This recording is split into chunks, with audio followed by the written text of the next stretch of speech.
As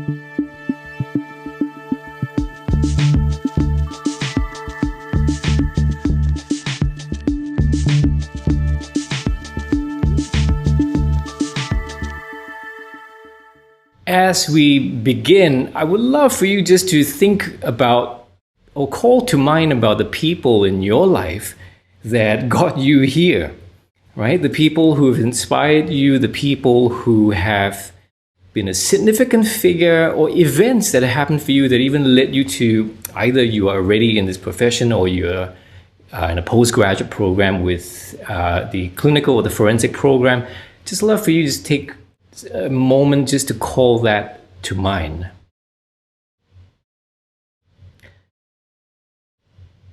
So it's 1992. I'm in the car. I'm being driven to the school by my parents, and my mom and I are going to go in to see the principal. My dad drove us, but he's not willing to get in to see the principal. He's kind of afraid. I'm also a little bit afraid, but I have to because the topic's about me. And the topic's not because about that I'm smart or because I won some kind of prize. It's pretty much because I'm stupid. And going into this office, meeting the principal, and you got to remember, this is in Singapore where I'm originally from. So in Singapore, they kind of divide the high school streaming, at least in my era, into three streams: the gifted, the express, and the normal. So I was in the normal stream. So don't get caught up by the naming. What they really mean by normal stream it actually means abnormal stream, because in this normal stream, instead of taking 4 years in high school, I have to take 5 years instead, an extra year. So we're going to the principal's office because we have to talk about me and the possibility that I can be upgraded to the express stream. So a bit more context, right? If you know anything about Singapore, we are everything about performance. We want to have the best airport in the world, although it's a bit irrelevant at the moment. We want to be the first to have a F1 night race, and we want to be number one at everything beyond the bedroom. And this has been quite a key thing. In fact, just before the whole COVID thing, when I was visiting back in Singapore, I saw a 5-year-old kid with a kindergarten uniform, and it says at the back, "Pride in Performance." I said, yeah, that's Singapore. That's how it goes. So I'm there, I'm seated there with my mom, and my mom's, she's really good with people. I'm not. And she sort of warms up very easily to anyone she meets. But the topic was about me, and a negotiation is about to happen. Mrs. Ng sized me up and asked, yes, what's this about? And my mom, sets up the agenda and says, we just want to talk to you about the possibility of moving Daryl to the express stream. And she says, okay. So Mrs. Ng sort of like asks some more questions, and my mom just says, we're wondering whether he could, because he's at the borderline. He's just about to be able to make it there. So Mrs. Ng says, yes, I can help you. And my mom's all grinning now, and I'm sort of like just waiting to see what happens. And she says, well, if you donate to the school building fund. And I was like, is this happening? And I don't know, I grew up in a family of 2 older sisters, which means I have 3 mothers. And for the first time in my life, I was decisive. I instinctively said, no, we're not doing that. We'll stick to what is. And my mom's kind of like, trying to calm me down and says, don't worry, we could discuss about this, how much, and all of that. And immediately Mrs. Ng, after hearing my reply, looks at me and sizes me up and looks at my hair. And she says, and your hair is sort of really messy. She said something like that. And I'm thinking, what's my hair got to do with this? And, she sort of tried to brush it off now and didn't want the whole negotiation to happen.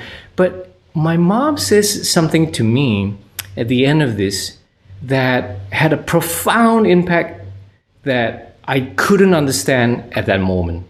And it was only years later that I started to make sense. And I assure you this is relevant because The topic that we are going to be talking about are edges and leverages. The edge of what we know, my colleagues and I have been discussing about and been studying about deliberate practice, helping people like yourself and I to be better at what we do, and as well as leverage, which means what are some key things that I hope after today that you can go away to work on and play with.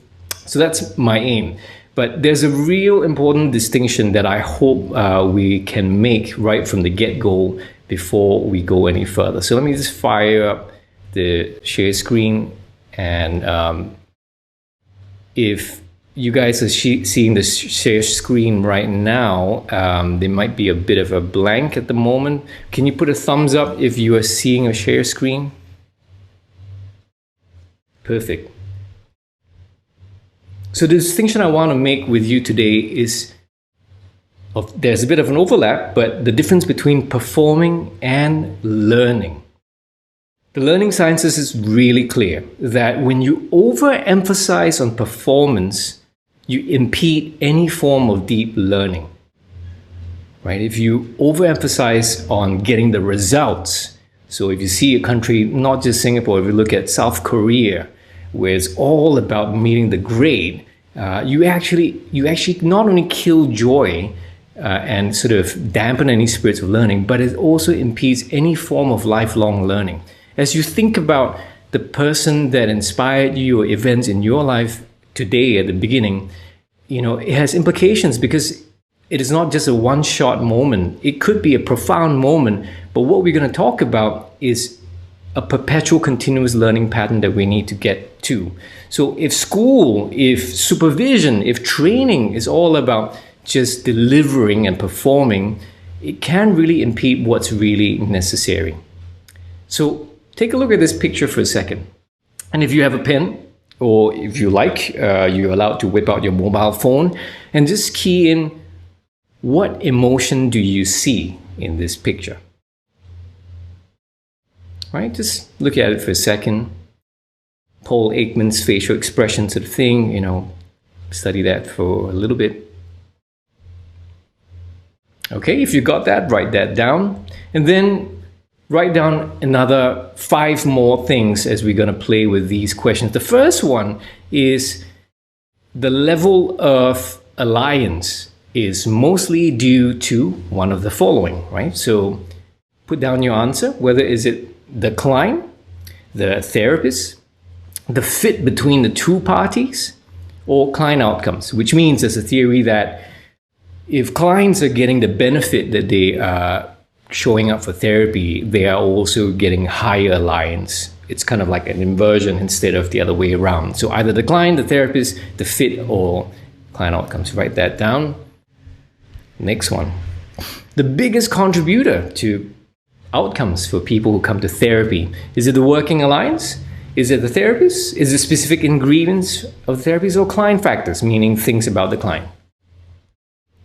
Put down A, B, or C. Number 3, clinical supervision improves our performance as therapists. All right, note that down as well. And then finally, our self-assessment of our effectiveness is usually accurate. All right, true or false. This is now a binary choice. Forgive me, there's actually one more that I've missed out. And the last one is how much of one of my clients' improvements says about how effective I am. So meaning how well I do with one person says how effective I am as a therapist. All right, note that down.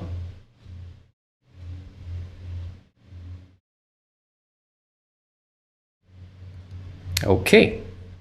So let's kind of look at the landscape of psychotherapy before we zoom into those 2 things about edges and leverages. The first is effectiveness of psychotherapy. Now, it's kind of useful to think about how effective we are in comparison relative to, not that as a competition, but it gives you contextual information instead of just zooming in very narrowly. And the one concept I'd like to introduce to you today is the term NNTs. Now, you might have heard about numbers needed to treat, or NNTs, because of the whole pandemic era about how to measure impact of treatment. But basically NNT means this: the number needed to treat in order for one person to have a successful outcome, right? So how many people do you need to treat in order for the gains to happen? So the lower the number, the better. So if it's 1, that means it's super effective, means everybody benefits from it, right? So let's just kind of just sweep through the broad scope and look at what is available out there so you get some context. Aspirin prophylaxis for heart attacks. NNT is 176, meaning you need to treat about 176 person for 1 person to benefit from that treatment. Nicotine inhalers to stop smoking, that's about 10, right? You need to administer to 10 people in order for a therapeutic gain for 1 person. Placebo for depression is 7. Active ingredients not too far, about 6. This leads to a bit about debates on the effectiveness of SSRIs or SNRIs, but that's often another topic that a person like Irvin Kirsch talks a lot about. It doesn't mean that people don't benefit from antidepressants. It's just that we don't quite understand exactly what are the other things that involve in the administration of antidepressants. Anyway, what about psychotherapy, right? If you can, quickly put down the number before we review that, because this will give you some context of where we're going to go. If you haven't already, scribble that down, because the answer is 3, right? 3.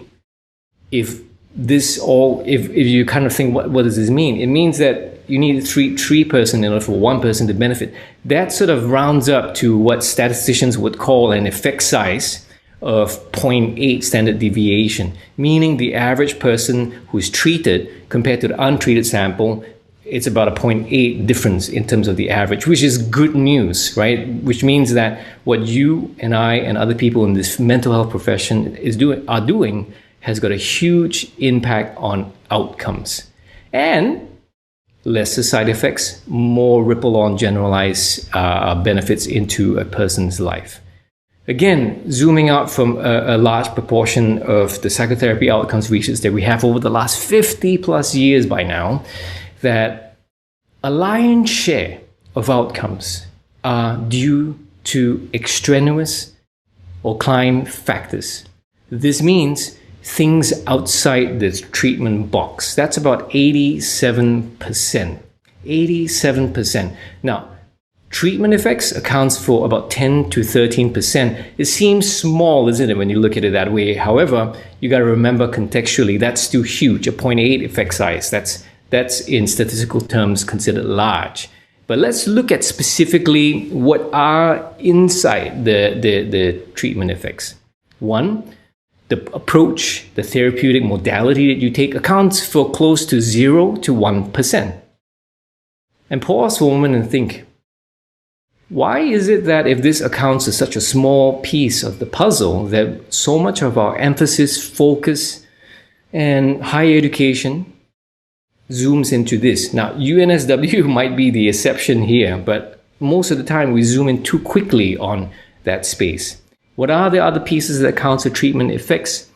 Expectations, the ritual of therapy, how it is structured, really important. And how much of the person's belief, both the client and the therapist, accounts for about 4%. Alliance, as you have been taught before, accounts close to about 5 to 8% of the outcomes, which you can tell by now it's not all distinct, it's all overlap, right?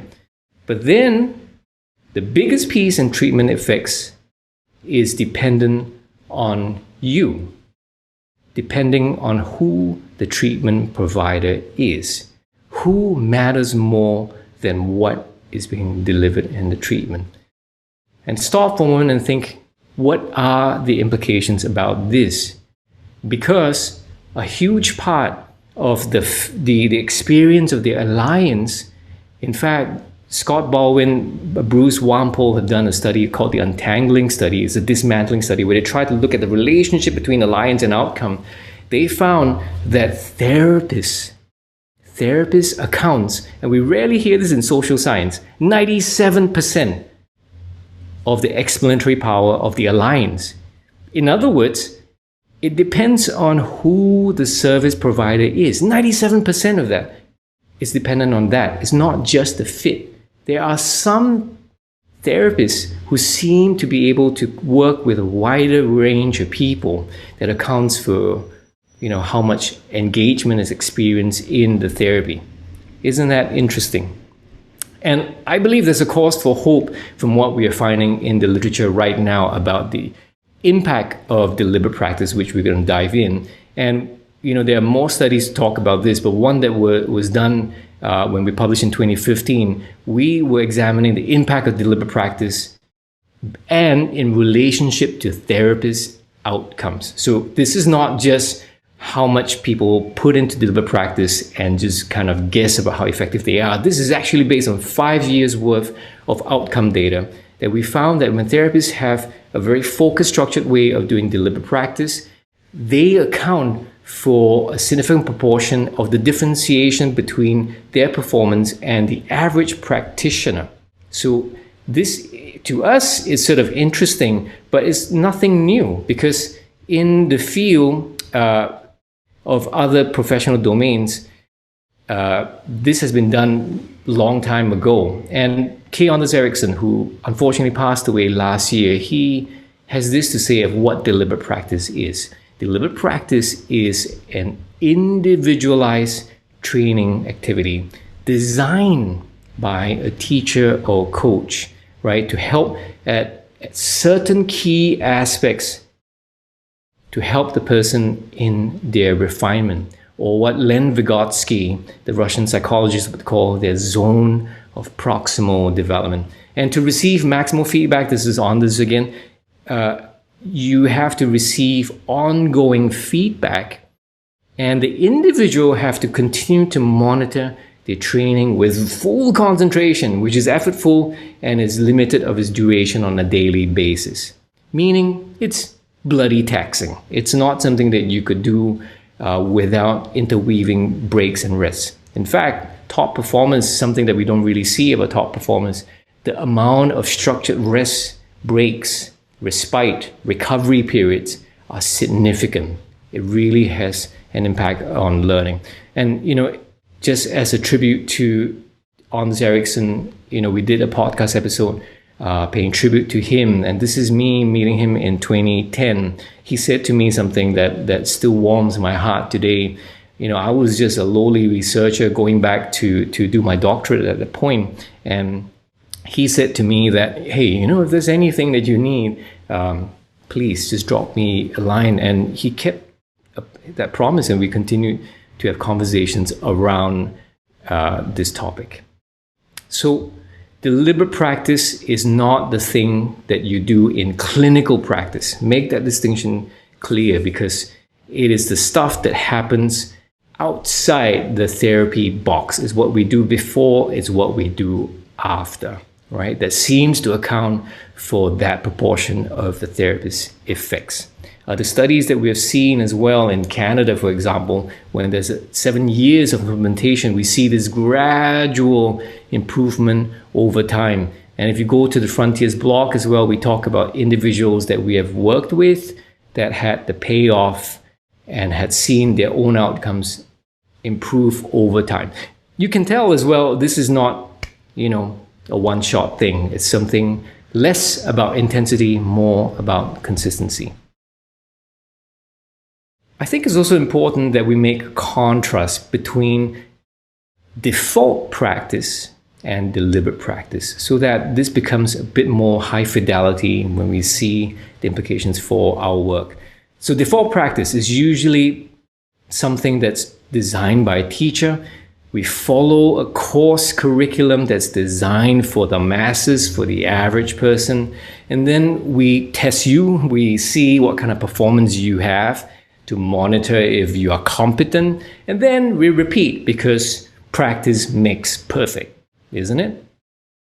So if we contrast that with deliberate practice starts with figuring out where you are, and then an individualized learning approach is designed, something to help you at your edge. You get not just performance feedback, but you get ongoing learning feedback. So how you're learning, what are some learning objectives that you're working on, how you're getting there, how that relates to your performance as an individual. And it's not just practice makes perfect, because practice makes permanent. it concretizes things that you're doing. Instead, what you want is iterations. You want to be able to refine with the help of somebody who knows your work. So there are 4 stages to this endeavor. I mean, the first one is level 1, the integration of the use of measures, right? That's really critical. Number 2, after you have used them, you want to develop a kind of baseline to figure out where you are at. And 3, you want to work on things that has leverage on improving your outcomes, because what you need to work on may be very different from what I need to work on, and we need to figure that out. And then, as you can see, number 4 is to design a learning system that is sustainable, that continues to feed this like a garden. And then the process goes back to level 2 again. So take a moment. This has got implications, because all that we have talked about, we sort of sweep through the landscape of psychotherapy, and then we look at what's involved in the deliberate practice stage. Because the pointy end of deliberate practice may look like this. It may look like, okay, I'm sitting down, I'm working about how to improve engaging with clients in a certain way. That's the pointy end of it, right? But the whole foundation is built upon integration of the use of measures. Then figure out your baseline. Once you figure out baseline, then you need to figure out what to work on before obsessing about the how, because the psychotherapy marketplace is kind of inundated with how-tos. We need to slow that brakes down and figure out where is your bleeding edge. And then we zoom in there. Then we design a garden to grow around that edge. So here I want to point out one thing that we do need to also take note about, which are things related to the way that we are training and the way that we believe about our effectiveness. So when we look at clinical supervision, there are interesting studies, although not enough. But based on what we have so far, clinical supervision accounts for, or rather the differences between supervisors when studied in naturalistic settings accounts for less than 1%. And we thought this was just a single study, right? Because we all feel benefit from supervision, don't we? And in another replication study, they found exactly the same thing. In fact, closer to 0% accounts for client outcomes. And mind you, both of these studies have about 1 to 2 hours per week of individual supervision. On top of that, there's also group supervision. So why is this happening? And we got to ask the question that a researcher, Edward Watkins Jr., would ask. We got to really take a moment to pause and ask, really, what is supervision for? We do really need to answer that question, because is it just about feeling benefit, or actually translating that to the person who's not in the room in clinical supervision, which is for our clients? And he says this. This is Watkins now. If we cannot show that supervision affects patient or client outcomes, then how can we justify continuing supervision? I think that's a very fundamental first principle question to ask. What's it for, right? Even education, what's it for? We do need to have clarity about that before we pursue any further on our efforts, because lots of time, money is spent even on continuing education, licensing in other countries, certifications of different processes, but all these does not make us as better therapists. And one of the things I would argue why is because I think we become a bit too much of an explainaholic. We talk about stuff, we create hypothesis formulations, case conceptualizations that's remote from the actual conversational nature of psychotherapy. And we do need to get a little bit more direct on that. So how do we get more direct on that? Let's talk about these 2 things. We need to talk about the edges, and we need to talk about the leverages. So the edges are things relating to where are the frontiers as a collective. So zoom out with me like a Google map for a second. Just look at the top view, and these are the things that we do need to see. And then when we go into the edges, when we go into leverages, we will zoom into something more personalized. So the first one, supervision. I think we need to rethink about supervision, because supervision means that we need some clarity on this. We need a binocular vision that gives us depth field perception on where we can go. And I think the two ways that we can think about this is not just coaching for performance on a performing level, usual way that we do clinical supervision. We talk about cases, mostly stuck cases, and we try to help improve the outcomes on that person, talking behind the client's back about stuff, and then going to the therapy room trying to pass that on into the work. I think that's important, but it's not all. So performance and coaching for development. So what are they? Coaching for performance really is about the micro level, as we've discussed. The focus is on the client, right? We want to help improve the specific outcome of that stuck case.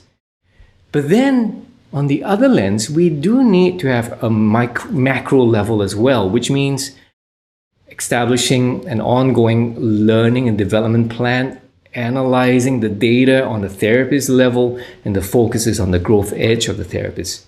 We do need both. We do need to undulate between these two facets. And there's one course, of course, that we talked about. I think Chien was in this together with Anita as well, for supervisors who want to go through that. The next launch is coming up in the coming weeks as well, that we talk about this.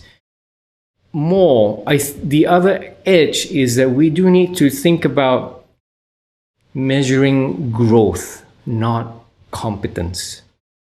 This is not just semantics, because if we emphasize about figuring out where we are at, then we want to see where you're going, where you are growing. And it doesn't matter where you're at to begin with, because we do need to start somewhere. But this takes a bit of undoing, because most of us, and if you are students, if you are in an postgrad program, we all feel that anxiety. We want to do well. We all want to perform. But we need to straddle that balance, and teachers need to straddle that balance as well, to emphasize about growth over time, which means that we do need to be allowing ourselves to be altered, to be changed, and sometimes to be stupid even in the process. And one of the hurdles that I see for a lot of not just beginning therapists, actually less so for beginning therapists, but more so for seasoned practitioners, is the biggest stumbling block is actually level 1, integrating the use of measures. I think that's really important, that we have those foundations there. Then as you go, you can build upon what you've got. And it's not just some kind of evidence-based practice that's you're outsourcing that information out there. You have your own practice-based evidence to reap. Luckily, I've been doing this since 2004. There were moments that my data made me cry and weep and go into periods of depression, but it's also the very thing that helps nourish me and motivates me, because it shows me where I'm going and areas that I can work on. I can't imagine doing without it. Number 3, and here we're talking about edges. Let's seek to reduce negative variance and increase positive variance. Reduce negative variance and increase positive variance. What I mean by this, by doing things with measures, the hope is that it can help to iron out your blind spots, to help you see things that you might miss because you're too up close in the process, that you can use this systematically baked into your work to reduce dropouts, deterioration rates, because deterioration rates in therapy are a reality even if you're a super shrink. It ranges from anything from 8 to 10%. Dropout rates can range from 20 to 22%. Dropout meaning they stop coming because they're not reaping gains, not because they are improving. And if you're working with child and adolescent population, the rates are even higher on that. So I would encourage more on that. And by the way, I did not mention about positive variance. This means that we do need to allow therapists to do their thing, their own native wisdom, the things that they already bring into therapy about their lived experience, maybe even their traumas that sort of help them grow, their significant experiences, things that have their worldview shaping how they think about life. Bring that into therapy, because these are the things that we need. We don't need an average person. We need you. Finally, the leverages part, figuring out the what to work on before the how, as you heard me talk about this early on. This is quite a big thing, by the way, and even before the pandemic era, and whilst we were running online trainings as well, web-based workshops, consistently therapists are saying that they don't know what to work on. This is a big thing, which is why, number one on leverage, my hopes is that we think about the 80-20 rule. This is called the Pareto principle. The 80-20 rule just means you don't want to work on 20% of the things to give you, you don't want to work on 80% of the things to give you 20% of the results. I'm confusing myself right now. You want to work on 20% of the things to reap 80% of the results. Meaning, take the time to figure out where is the growth edge, because what we really need in that process is leverage. We do need to be able to think about what are some stuff that you need to work on that can actually improve your outcomes. So how do we do this? We have this thing called the Taxonomy of Deliberate Practice workshop, Taxonomy of Deliberate Practice activity, that can help you deconstruct this and to see what are the things that you can work on. And if you want to pull out this resource, it's, there's no catch. Everything's freely available. You just go to this link that you see on your screen, darylchow.com/training gifts, I believe is with the S. And all the resources are there for you to pull out from there. Number two, right? We're near the home stretch now. Number two is there are 3 distinctions that we need to make about what you are learning in the process.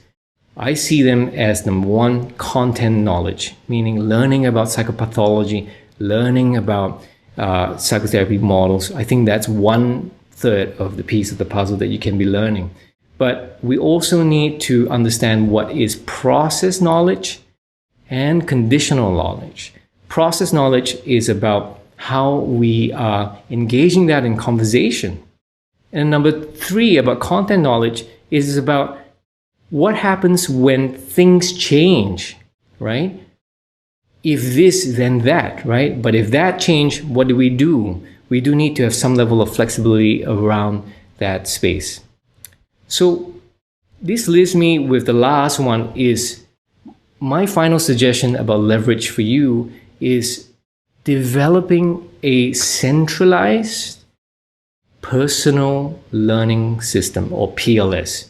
What I mean by centralized, meaning one place, one single application even, not just a computer, but even an application, one place where you store every single thing that you're learning, not just a folder in your Mac, but one app that you use to consolidate all your learning.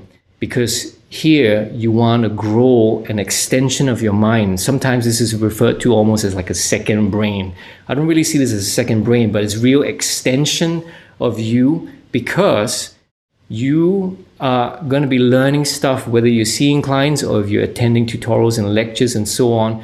These things are all dots that you have. So it's great to collect all these dots, but you want to be able to connect these dots as you go. And as you connect these dots, you start to see patterns, learnings that only you can see because of your experience. And you could use any kind of application, right from as simple as Apple Notes, or I used to use Simple Notes.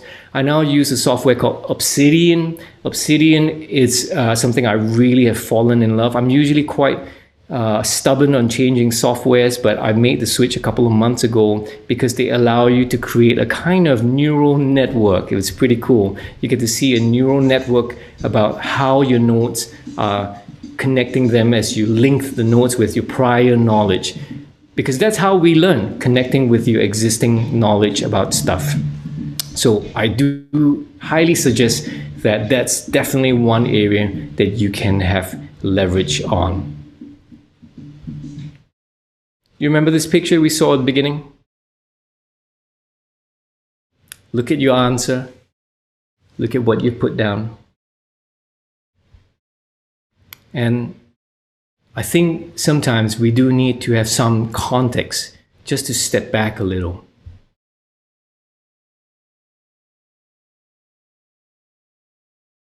Some of you might recognize this person. This is the famous tennis player, isn't it? So we're back in my principal's office, and my mom said this to me. My mom said to me in that process, as she's kind of nervously laughed off the whole thing, she whispers into my ear something that I didn't make sense of at that time. She said that maybe you are a late bloomer. And I thought, what the hell does that mean? That sounds like an insult. Like late bloomer means I'm stupid. And it was only years later, probably about 6 years ago actually, when I was listening to a producer who was working with Prince on the famous album Purple Rain. And she said this in an interview about her work with Prince. She said this at the closing of a lecture she was giving. She said, slow progress is real progress. Slow progress is real progress, because you don't want to be a person who is just what I call a dabbler. Means that you just try this, you try that, and the effects is kind of go, and then you dwindle down. Neither do you want to be a hacker where you're trying to, hack things to kind of improve, but you just go up and up and down, you're not really going anywhere. And you also don't want to be an obsessive, which I was, or maybe I'm still am a bit of an obsessive, where you're just putting all kinds of effort and you're really plowing through, but then you burn out really quickly. Instead, I think my mom's advice is really useful.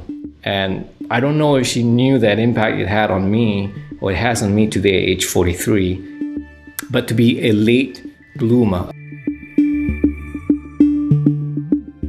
A late bloomer is somebody who is going through it in terms of little incremental stages, weaving it up, and slowly getting there.